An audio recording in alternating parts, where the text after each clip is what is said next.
Do you guys need a microphone? You guys got it or something? It can just live on the podium. Oh, so you got it? Yeah. Yes, thank you. So you guys need these on? No, mine can stay on there. Thank Yeah. you so much. On the podium? Perfect. Appreciate it.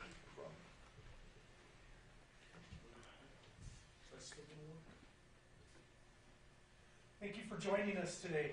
Good afternoon. My name is Senator Greg Baca. I'm the Senator of District 29. I'm also a Senate Republican leader. I have the honor of serving Florida. I'd like to begin by discussing the apprehension of the suspects associated with the shootings in Albuquerque, and I wanted to thank law enforcement for all their hard work in that and removing those people off of the streets. I hope the families get justice for what was done.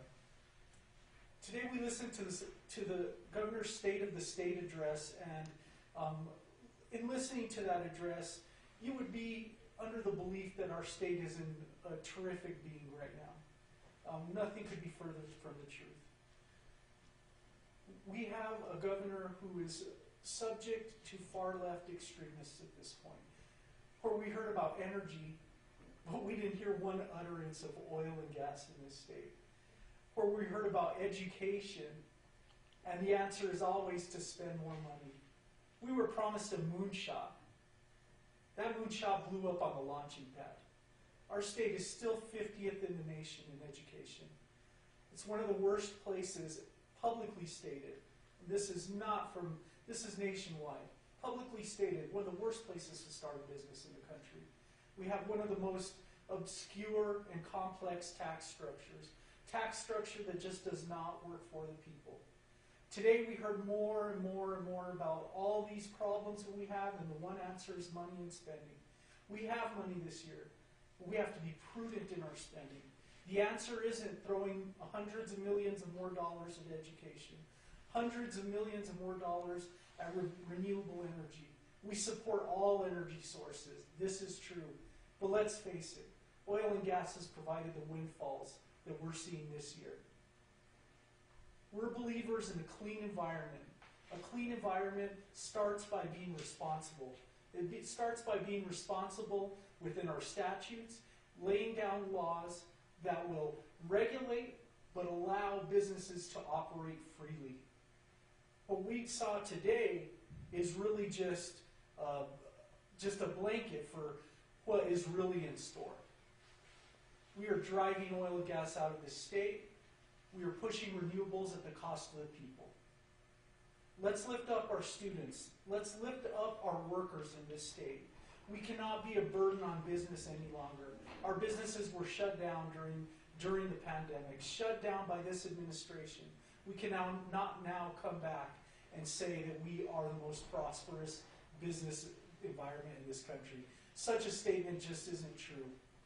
What this takes is it takes a real look at what our problems are in this state, not an out-of-touch administration. It takes going back, recognizing the failures, and then curing them. Lowering taxes, restoring faith in good governance, strong families, and addressing crime. Not Band-Aid measures, not spending more money, but instead really, truly looking out for our future with generational investments in New Mexico. Time for lip service is over. Time for real action should begin now. We have an opportunity like never before with this budget. Let's solidify our future rather than growing government. We do not need more recurring expense. We need a future that's bright for all New Mexicans, not a bill, not a tab, down the road that our children have to pay. So we look forward to working with our colleagues on the other side of the aisle and with the governor for common sense measures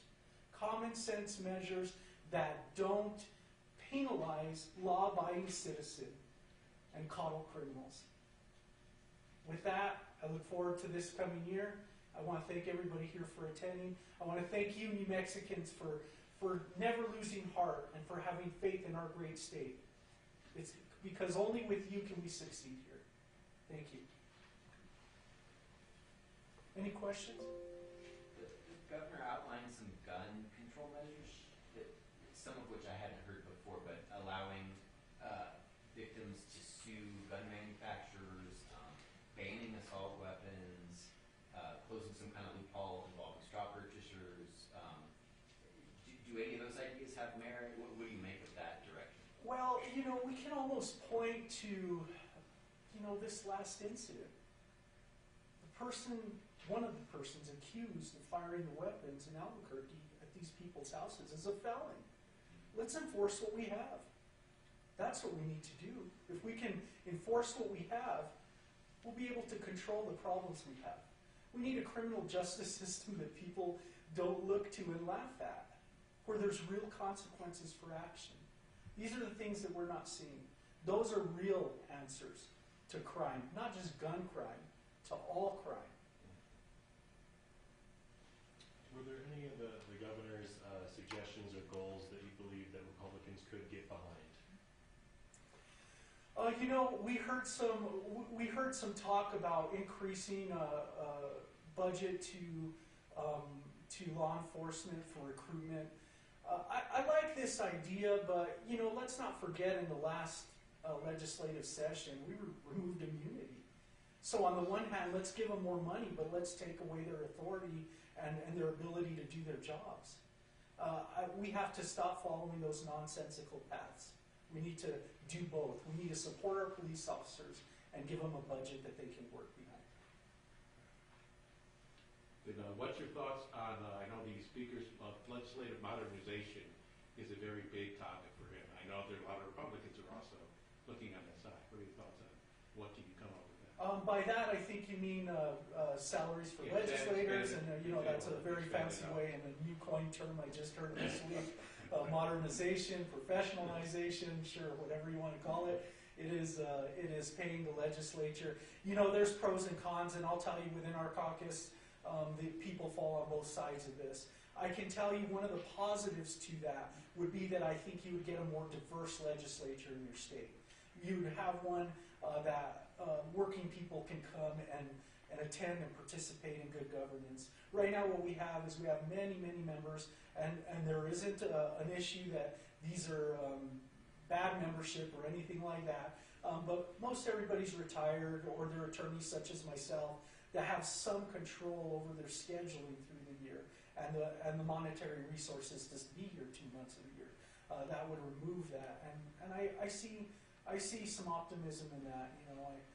I can't say I'm completely on board. I'll take a look at every bill that comes across our desk, and I will act on it based on its merits.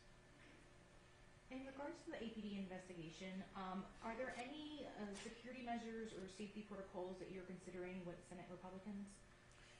At this point, nobody has floated any real legislation addressing that topic, so the answer would be no. Maybe my colleagues here have an idea if there's legislation floating around like that, but I am not aware of that. Well, Thank you, sir. I have two questions. Thank you, senators, for doing this. I'm curious to hear what Senate Republicans are thinking in terms of public education, what you want to push in terms of addressing that issue. I have a separate question, but if one of you wants to tackle I'm going to let Senator Brand answer that. Thank you. Of course, I get to answer the education ones, right? I think we saw the governor say 4 years ago we're going to have this moonshot, and what we really got was the education got worse in our state. We actually went from when Susanna left office, we were 48th in the nation. We dropped to 51st. And yes, there's not 51 states. We dropped below the District of Columbia. So what do we need to do for education? I think more choice for families, parents being able to have that authority and having the power back in the hands of parents to choose where their children will get the best quality education is where we have to go. Right now, our system, all we've done is dump more and more money into it, and every time we dump more money into it, it's not a cause and effect, so I don't think I'm trying to say this, but every time we dump more money into education, our results have gone down. We got rid of accountability. The teacher evals, yeah, there were some problems with them, but now we have nothing. We've gotten rid of testing kids to make sure that they're actually learning. Our reading level is 22%. 22% of our kids can actually read. It's the lowest literacy rate that we've ever had. That is inexcusable. We have to make serious changes, and just dumping more money into a broken system doesn't do it. Thank you. I have a second question, if it's okay. About the shootings, a rather larger question for you three as lawmakers, as veteran lawmakers. Do you think those sort of threats that become real actions against people sitting in office, could it deter other people from wanting to do what you do, from running for office? I'm curious if any of you had a thought on that. I honestly think yes. I mean, who wouldn't be deterred? Right? You've got, right now you have 6 people who were on county commission and in the legislature and our own attorney general who were targeted. Anyone that's considering running for office is going to have second questions about that. But I think there's some things that we can do to improve it. First of all, I don't think our home addresses should be on every document that everyone can pull up and know where I live. Now, I got concerned. I made sure that my own firearms were really close at hand when that started. So, because everyone knows where we live. No one else has to go through that. No one else has to put themselves out there in that way. And so, yes, I think it could be something that would throw cold water on anyone trying to run. What we need to do is make sure that we don't have to have that stuff and that we can protect ourselves. And putting in more gun control laws doesn't allow us to protect ourselves. I wanted to interject one last idea here. We heard a ton about healthcare today and increasing Medicaid spending and all of this. Those are all fine ideas, but let's face it, medical doctors in this state are on a mass exodus from here. We have med-mal laws that are just making it unaffordable to practice medicine. Everybody in this state, they can sympathize with the fact that you can't find a doctor. So we can have the greatest healthcare paying system in the world, but if there's nobody to actually service our needs, what then are we to do? So we need to ease up on our doctors in this state, make medical-friendly choices that allow them to want to plant their practices here and service us. Without that, other things like workforce and economic building through attracting businesses from out of state, they're a foregone conclusion if you can't get health care here. We all want healthy families. We all need good health care. It does no good to have all of this for free if there's nobody to provide the service. So I wish we'd focus on that a little more. And Senator Moores, you might have more to say on that, being in the healthcare industry. Thank you, Senator Baca. Senator Mark Moores, MOORES. I think that's very important. What we have is a governor who has done everything she can to drive medical professionals out of this state. We just got through a pandemic where we shut down New Mexico harsher than any other state because we had very few healthcare providers. And yet the governor has doubled down on driving doctors and healthcare providers out of the state with the malpractice laws, and also make the anti-small business and family businesses laws that she has implemented in the last couple of years. Not only is it hard to practice medicine in the state, it's hard to run a business. So it's been very difficult. She's done a job of really driving not only doctors but small businesses out of the state. And we got to reverse that trend. We got to say enough is enough. We got to make New Mexico competitive so we can recruit professionals, because we're in a marketplace against California and Arizona and we're in a marketplace where we're recruiting doctors from Texas, Arizona, Colorado, other places in the western part of the country. And quite frankly, right now, doctors are leaving to go practice in other states. And we got to reverse that trend. As an almost expecting father, we're trying to find healthcare providers to give birth to our child in that next month. It has been very difficult in New Mexico to find healthcare providers for my wife and our baby in this environment. And that is something I hear constantly from the men and families, men and women of my district, and that they're having a lot of hard times in Albuquerque finding health care, and especially it's even more acute in rural New Mexico. And the governor has done a job of driving doctors out of New Mexico. Can I ask a follow-up to that, please?